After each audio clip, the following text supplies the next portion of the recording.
Nous sommes heureux de nous retrouver ce soir pour continuer la série sur le thème dont vous avez eu connaissance, auquel vous avez répondu puisque vous êtes ici ce soir, le thème étant « Un homme à la hauteur de ses prétentions ». Et je vous lis dans le Saint Évangile de Jean au chapitre 10, une des affirmations, j'aime mieux affirmation que prétention, bien qu'il soit à la hauteur de ses prétentions, mais il va dire dans ce chapitre 10 de l'Évangile de Jean, il dira au verset 11, « Je suis le bon berger. Le bon berger donne sa vie pour ses brebis. Mais le mercenaire, qui n'est pas le berger, et à qui n'appartiennent pas les brebis, voit venir le loup, abandonne les brebis et prend la fuite. Et le loup les ravit et les disperse. Le mercenaire s'enfuit parce qu'il est mercenaire et qu'il ne se met pas en peine des brebis. Moi, je suis le bon berger. Je connais mes brebis et elles me connaissent, comme le Père me connaît et comme je connais le Père, et je donne ma vie pour mes brebis. J'ai encore d'autres brebis qui ne sont pas de cette bergerie. Celles-là, il faut que je les amène. Elles entendront ma voix, et il y aura un seul troupeau et un seul berger. Le Père m'aime parce que je donne ma vie afin de la reprendre. Personne ne me l'ôte, mais je la donne de moi-même. J'ai le pouvoir de la donner, et j'ai le pouvoir de la reprendre. Tel est l'ordre que j'ai reçu de mon Père. » Et je continue par cette petite phrase, « Il y eut de nouveau, à cause de ces paroles, division parmi les Juifs. » Dans ce beau récit très simple, nous trouvons 4 personnages qui vont retenir notre attention. Il y a la brebis, le mercenaire, le loup et le bon berger. Nous avons ici une de ces charmantes histoires racontées par le Seigneur pour nous expliquer une vérité spirituelle de tout premier ordre. Je suppose que nous avons tous vu des troupeaux de moutons, comme il arrive encore d'en croiser lors de la transhumance dans les Cévennes ou dans les Pyrénées. Nous avons vu ces brebis qui allaitent et ces petites boules de laine qui gambadent joyeusement autour de leur mère. Mais, voyez-vous, ces gentilles créatures n'ont pas que des qualités, elles ont même quelques défauts. C'est pourquoi le Seigneur nous fait ressembler à des brebis. Rabelais, dans son ouvrage intitulé Pantagruel, pour nous révéler le caractère imitateur des brebis, nous fait suivre, sur un bateau, un marchand de moutons appelé Dindonneau, qui se prend de querelle avec un certain Panurge, lequel, pour se venger, lui achète un mouton et le jette à l'eau. Les bêlements plaintifs du mouton font que les autres moutons se lancent à la mer à la suite du premier, et Dindonneau, voulant rattraper son dernier mouton, tombe à l'eau et se noie avec son troupeau. D'où l'expression « les moutons de Panurge ». Notre penchant à imiter les autres est saisissant. D'ailleurs, dans le prophète Ésaïe, au chapitre 53, il est écrit « Tous, comme des brebis errantes, nous avons suivi. » Nous avons suivi. Nous suivons comme des moutons, bêtement, en bêlant comme les autres bêlent. Je me souviens quand j'étais jeune étudiant en Angleterre, et que pour les vacances, je suis descendu avec d'autres étudiants du centre de l'Angleterre vers le Pays de Galles. Nous avons pris l'express à Birmingham pour parler anglais, Et de là, nous allions à Gloucester. Ça s'écrit Gloucester. Mais voyez-vous, pour parler anglais, il suffit de mettre une pomme de terre bien chaude dans sa bouche. Vous essayez de dire Gloucester et vous dites Gloucester. Donc, nous étions en route pour Gloucester. Nous devions changer de train. On a roulé assez longtemps et le train s'est arrêté. Quelqu'un dans le compartiment s'est mis à bêler bêtement « Gloucester, on descend !» Tout le monde se précipite sur les valises, on les sort du filet, je fais la même chose, et j'ai suivi le long du couloir celui qui était devant moi, qui suivait celui qui était devant lui, lequel suivait celui qui était aussi devant lui, et tous comme des moutons de Panurge, on est descendu en pleine nuit dans ce qui était supposé la grande gare de Gloucester, et qui était en réalité au milieu des champs. Heureusement, quelqu'un d'un peu moins bête a crié « Ce n'est pas Gloucester, on remonte !» Et ce fut la panique pour remonter. Il était temps, l'express repartait. C'est aussi un peu ça dans la vie spirituelle. Nous suivons. Quelqu'un dit quelque chose et, sans vérifier, on suit ce qu'il dit. Nous voyons les foules s'engager sur le chemin large qui conduit à la perdition, et nous faisons foule avec eux.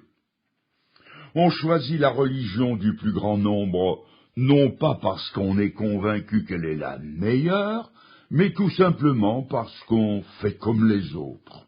On dit « Oh, vous savez, on m'a appris comme ça. Mon père avant moi, puis ma grand-mère avant lui, et mon arrière-grand-père avant eux, ils ont tous fait comme ça, alors pourquoi voulez-vous que moi je fasse autrement ?» On oublie que le salut, c'est une affaire personnelle, et on étouffe sa responsabilité individuelle au nom de la majorité absolue. Mouton de Panurge. Tel commet des irrégularités dans son travail, il s'équipe chez lui avec les outils du patron. Pourquoi ne ferais-je pas comme lui? Mouton de Panurge. Tel arrive à boire 10 verres de suite et à garder la ligne droite, pourquoi n'en boirais-je pas 11, battant ainsi son record et gardant moi aussi la ligne à peu près droite? Mouton de Panurge. Tel va à l'office religieux 1 heure le dimanche matin et bamboche le restant de la semaine. Pourquoi ne ferais-je pas comme lui et ainsi arriver au ciel d'une façon aussi désinvolte? Mouton de Panurge. Tel fume ses 2 paquets de cigarettes par jour, ça lui donne un genre. On ne dit pas quel genre. Pourquoi est-ce que je n'aurais pas aussi ce genre? Mouton de Panurge.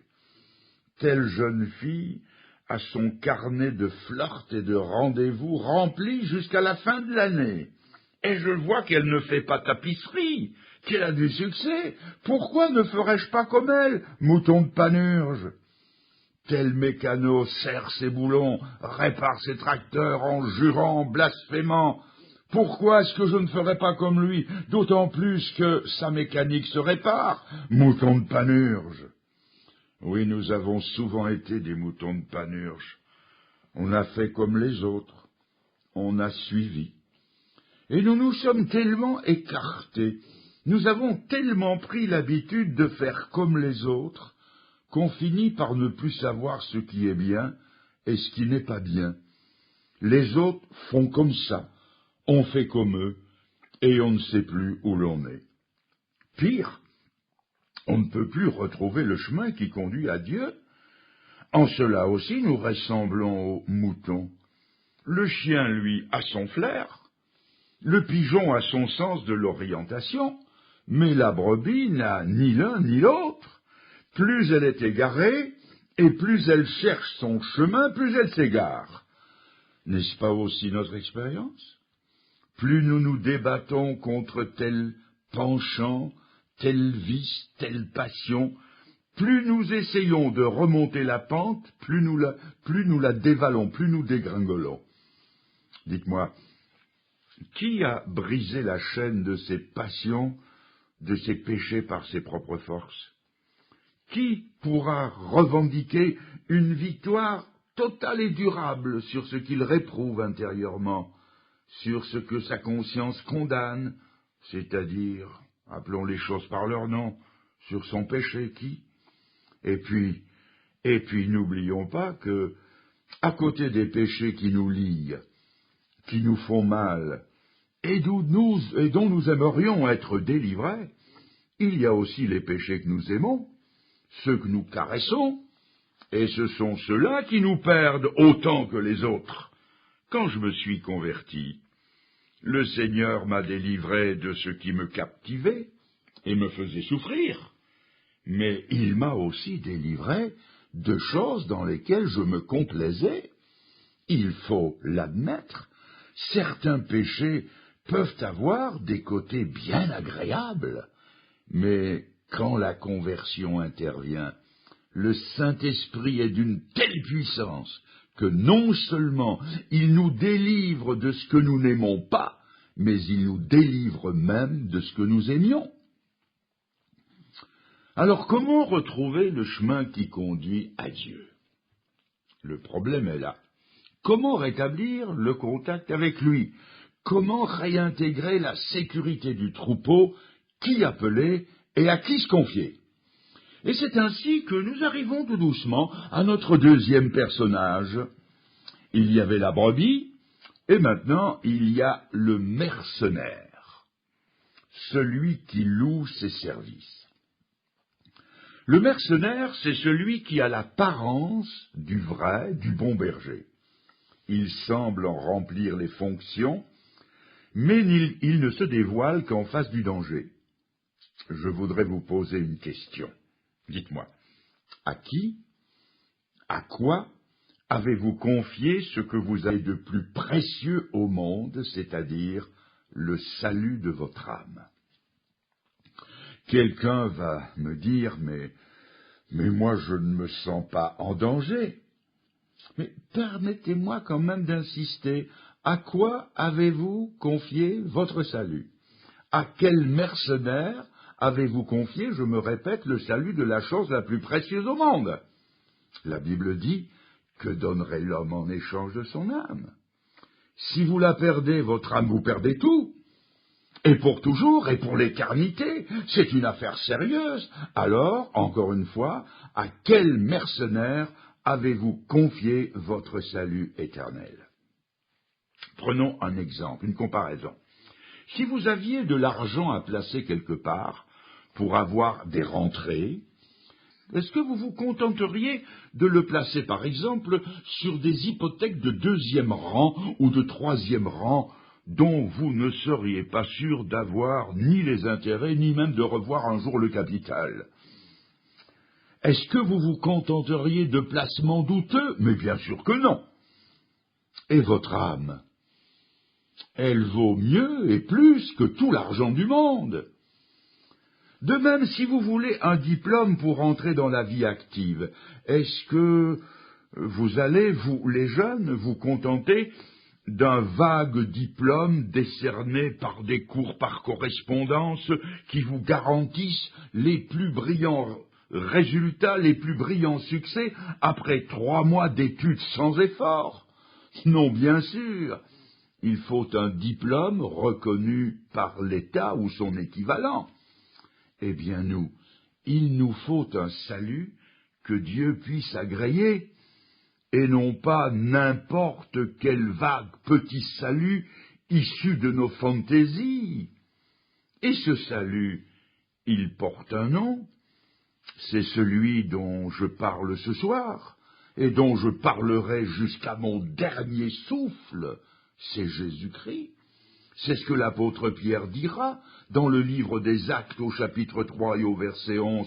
« Sous le ciel, il ne nous a été donné aucun autre nom par lequel nous puissions être sauvés. » Et le Seigneur Jésus a dit, « Je suis le chemin, la vérité, la vie, nul ne vient au Père que par moi. » Si vous vous confiez dans votre religion particulière, fût-elle la mienne, dans votre système de morale, dans vos bonnes œuvres, dans vos efforts, ou dans quoi que ce soit en dehors de Jésus-Christ, vous êtes sous la garde d'un mercenaire. Il a peut-être bel apparat, il est peut-être dûment mitré, crossé, avec des titres ronflants de « Monseigneur » ou « Son Éminence ».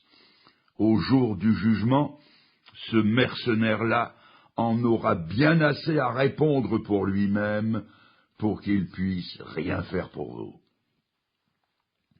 Un mot sur les sectes en passant.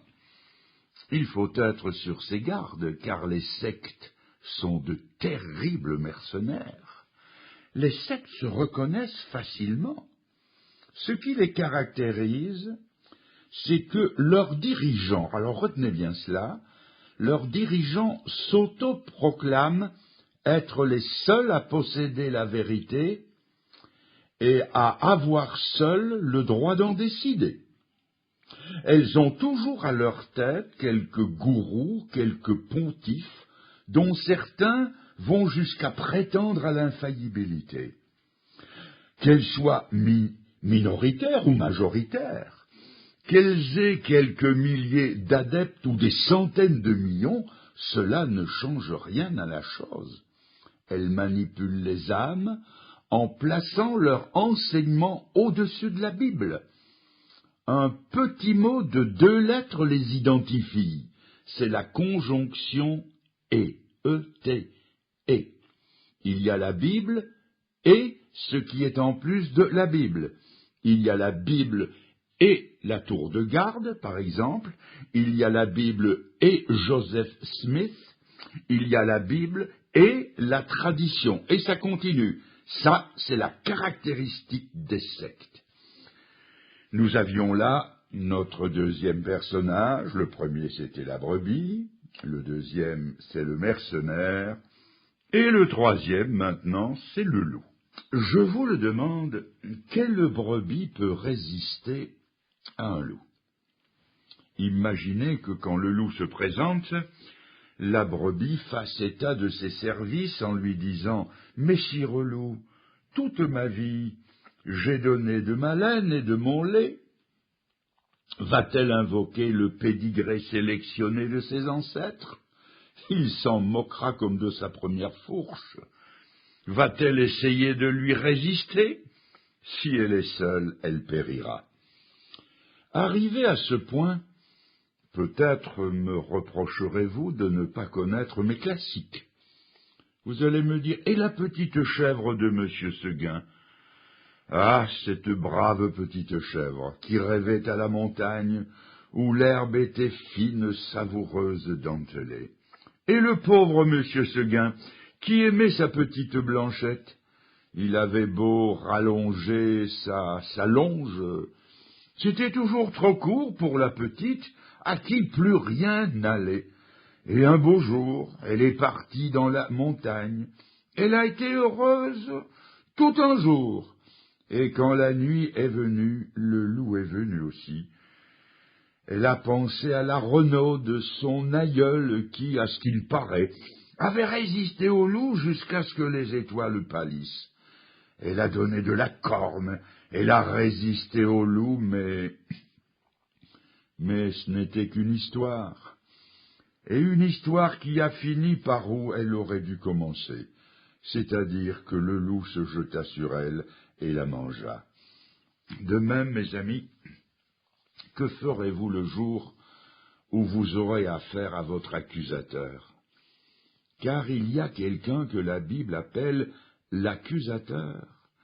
Il est aussi écrit de lui qu'il est le menteur dès le commencement. Mais il y a des moments où le menteur ne ment pas, parce qu'il n'a pas besoin de mentir. Quand il accuse quelqu'un, il n'a pas besoin de mentir, il n'a qu'à dire la vérité. Et c'est ce qu'il fait. Il nous pousse dans le péché. Il nous fait voir que ce n'est pas grave. Et puis, quand nous y sommes tombés, il va immédiatement nous accuser devant Dieu. C'est ce qui est arrivé à Sodome et Gomorrhe. Le péché de ces 2 villes fait une remontée en flèche aujourd'hui. Il les a fait tomber dans cet horrible péché, puis il est allé les accuser devant Dieu. Il a mis la justice de Dieu en branle contre eux pour les détruire. Que ferons-nous le jour où il nous accusera? Quelle résistance opposer à ces accusations? Comment faire face à nos souvenirs, à notre passé?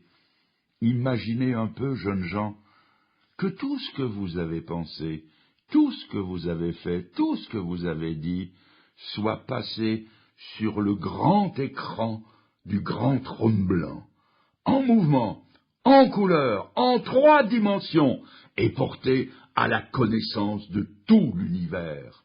C'est la dernière chose au monde à laquelle je voudrais faire face à ma vie passée, à moins que cela ne soit pardonné, effacé, oublié, tout est là.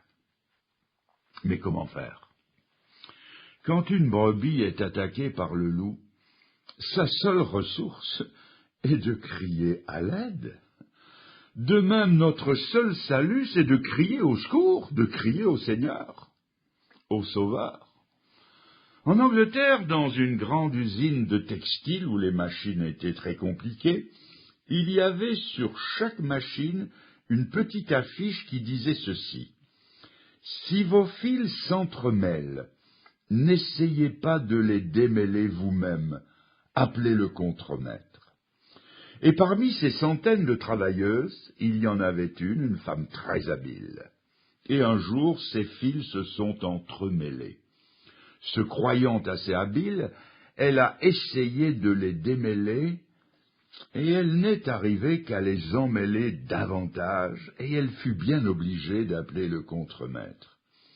Du premier coup d'œil, il vit qu'elle avait essayé de démêler les fils, et il lui dit: « Madame, vous avez essayé malgré la fiche qui l'interdit. » Et de mauvaise humeur, elle a dit: « J'ai fait de mon mieux. » Son chef lui a répondu: « Madame, la prochaine fois que ça arrivera, rappelez-vous que le mieux que vous puissiez faire, c'est de m'appeler. » Mes amis, c'est là notre situation. Le mieux que nous puissions faire n'est pas d'essayer de démêler ce que nous avons emmêlé de façon inextricable dans notre vie. Les anglo-saxons disent « on ne débrouille pas des œufs brouillés ». Alors le mieux que nous puissions faire, c'est de l'appeler, lui le sauveur, le rebâtisseur de toutes choses. C'est la seule solution, et il n'y en a pas d'autre.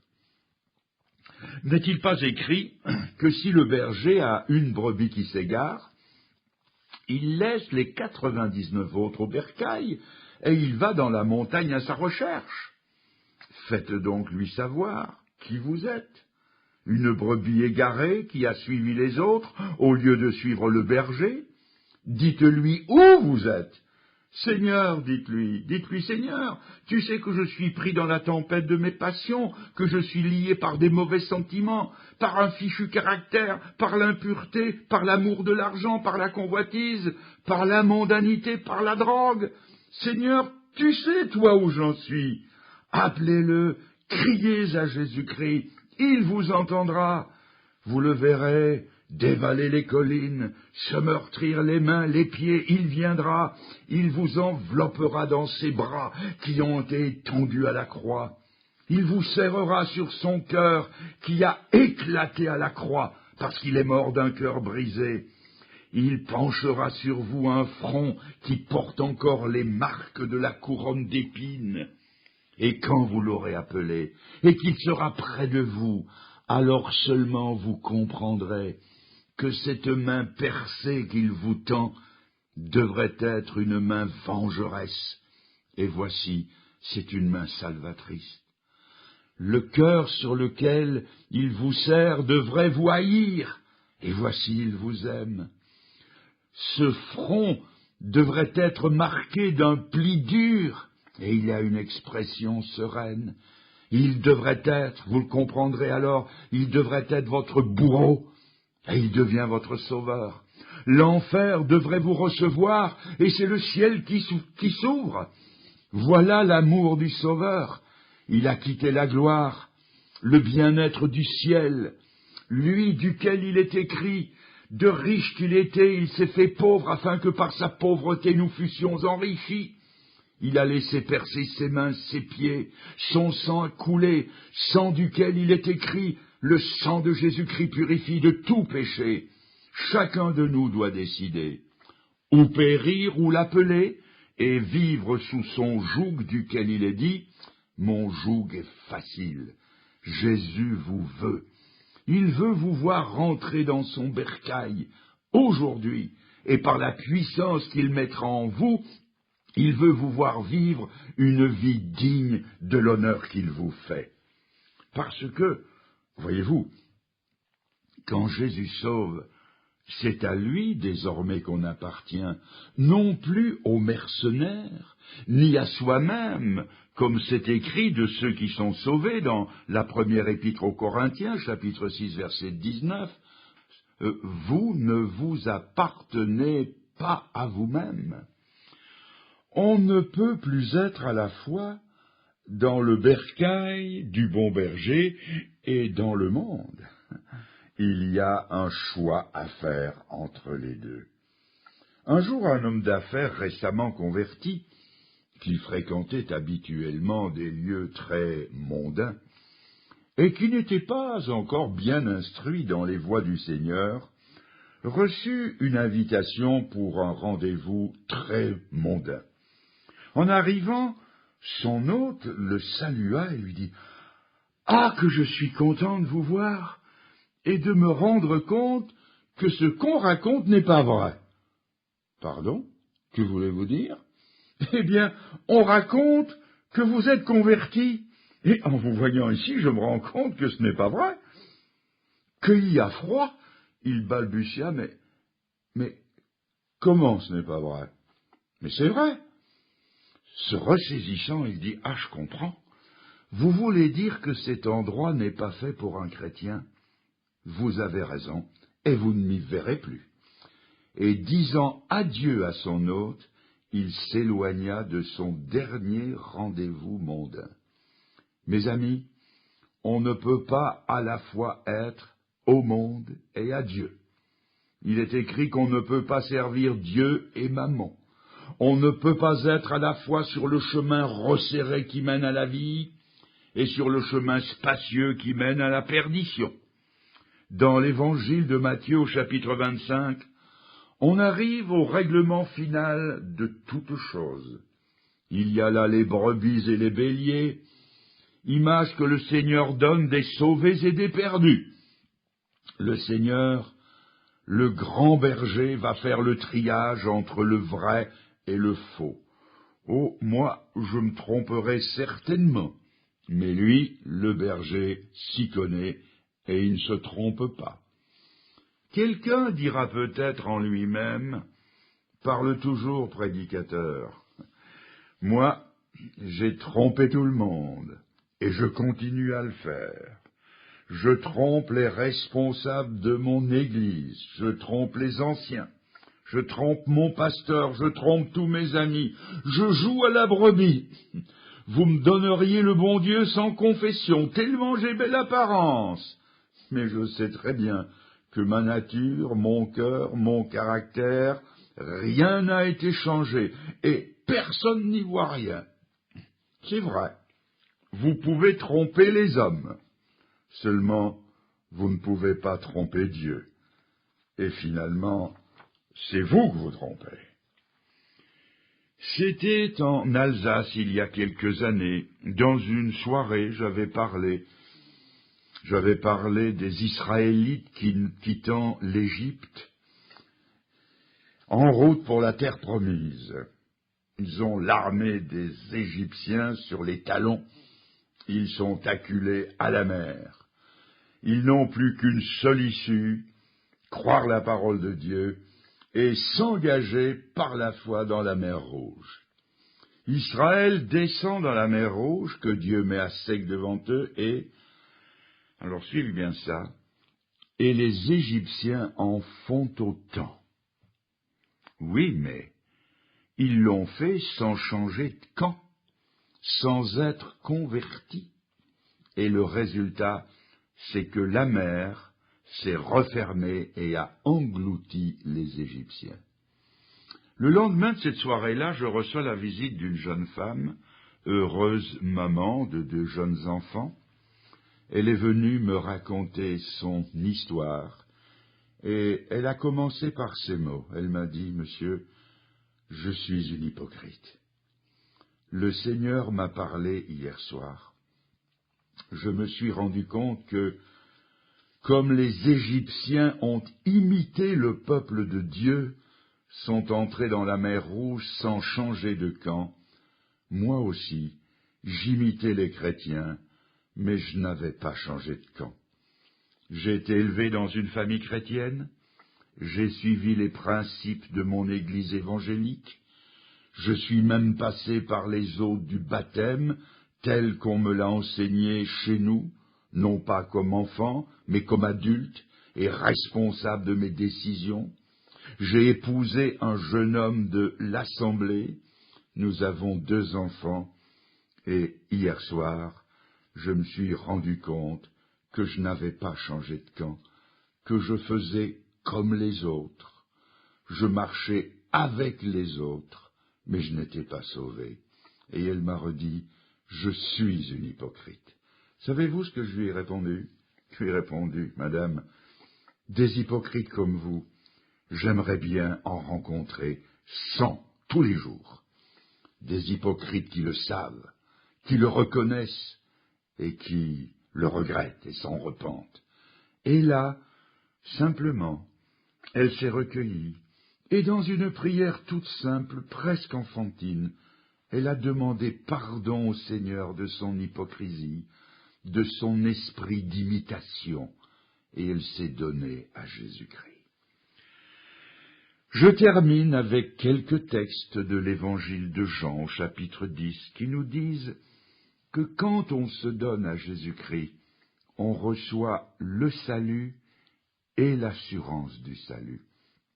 Quand je pose la question à bien des gens, et je le fais souvent, comme récemment à une dame pourtant pieuse, « Madame, êtes-vous sauvée ?» Elle m'a répondu, « Vous savez, je n'ai jamais fait de tort à personne. Je suis serviable. Je fais de mon mieux. Mais notre mieux, chacun le sait, ça va pas bien loin. » Elle n'avait pas de certitude, elle n'avait pas d'assurance, parce qu'en fait, elle n'était pas encore sauvée. Et si je raconte cela, ce n'est pas sous la forme d'un blâme, c'est tout simplement parce que c'est une évidence. À la question « Est-ce que vous êtes sauvé ?» on vous répond presque toujours « Je n'en sais rien » ou bien « Je fais de mon mieux » ou bien encore « Je l'espère » ou « On verra bien plus tard » ou « On ne peut pas le savoir » ou encore « Est-ce c'est de l'orgueil ou de la présomption ?» Alors que nous voulons tant de certitudes dans tous les domaines, de la finance, du travail, des acquis sociaux, de la famille, des engagements commerciaux, même en matière de sentiments, nous voulons des certitudes. Or, toutes ces choses, même les plus sûres, ces choses vont passer, car elles ne sont que pour un temps. Et voici que pour ce qui compte, ce qui va durer éternellement, Dieu nous laisserait dans l'incertitude quant à notre avenir éternel. Pire, il nous interdirait de le savoir. Nous ne pourrions donc jamais avoir l'assurance du salut. Quand on a Jésus-Christ dans son cœur, on a la certitude du salut. Posez-vous la question, suis-je en route pour le ciel, oui ou non? Ne me dites pas, je fais de mon mieux, vous n'y arriveriez jamais.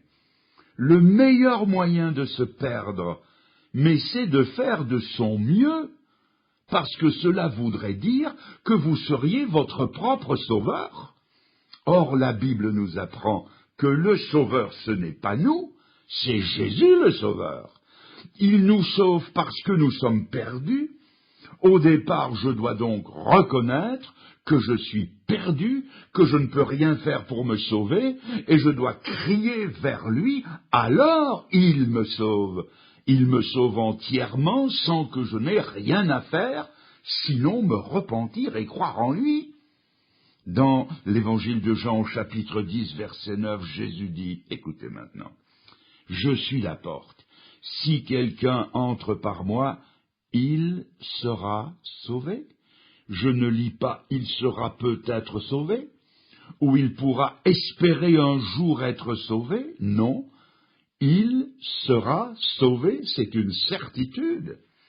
Ah, ce jour où j'ai compris que j'étais sauvé, que c'était réglé, vraiment réglé, j'ai versé mes premières larmes de chrétien.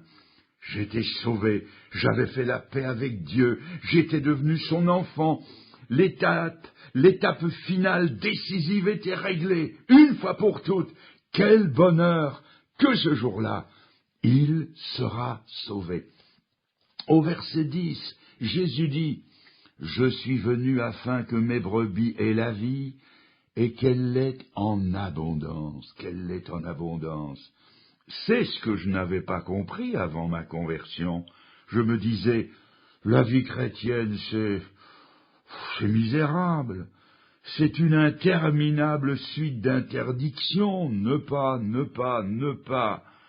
Et je n'en voulais pas de ces ne pas répétitions. Ce n'était que négatif à mes yeux, jusqu'à ce que j'ai compris que la vie chrétienne, c'est une vie formidable, abondante, avec de l'envergure, de la profondeur et une dimension que le monde ne donne pas. Le monde ne donne que du superficiel, de la frivolité, mais Jésus met la satisfaction profonde dans le cœur. Quelle formidable vie que la vie avec Jésus! Non, vous ne serez privés de rien en venant à Jésus-Christ. Il est d'ailleurs écrit, nous avons tout pleinement. Je redis, nous avons tout pleinement en Christ.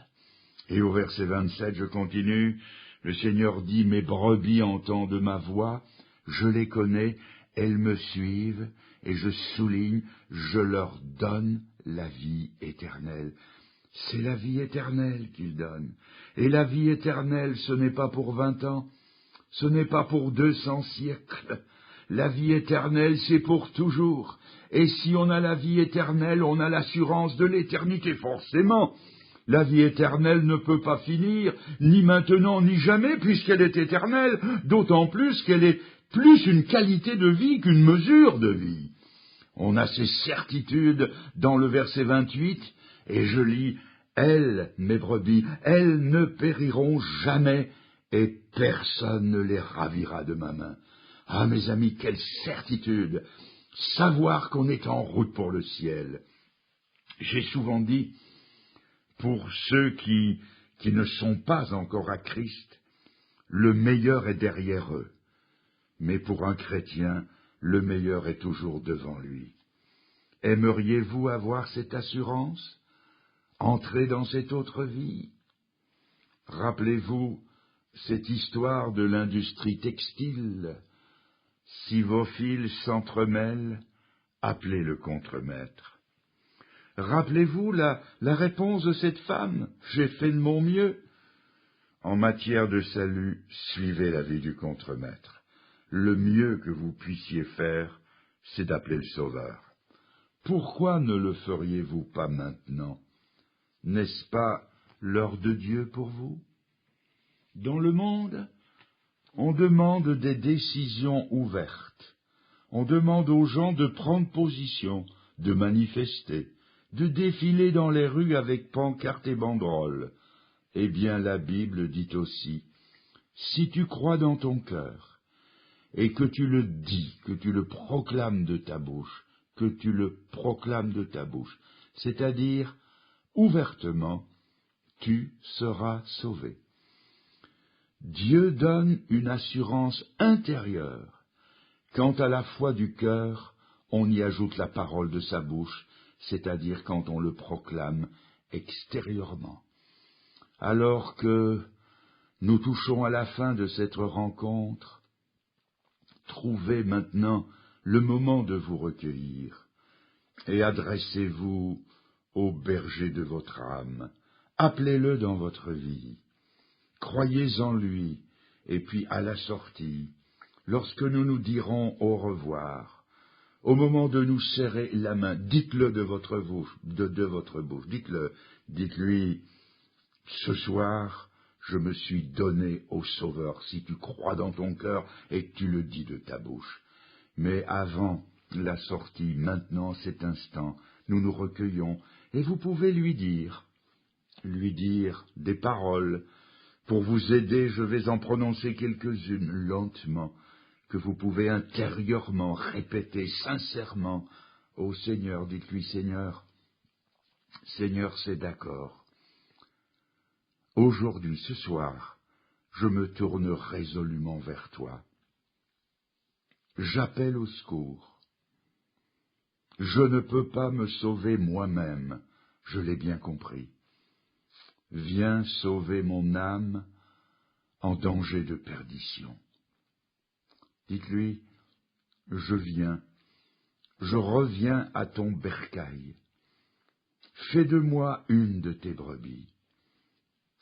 Dites-lui encore, aide-moi à prendre position vis-à-vis de ceux que je rencontrerai. J'ai trop souvent cédé à leurs sollicitations.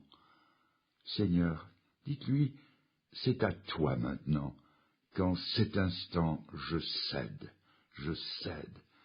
Seigneur, je te reçois dans mon cœur. Je mets ma main dans la tienne, et je le fais maintenant. Merci Seigneur. Amen.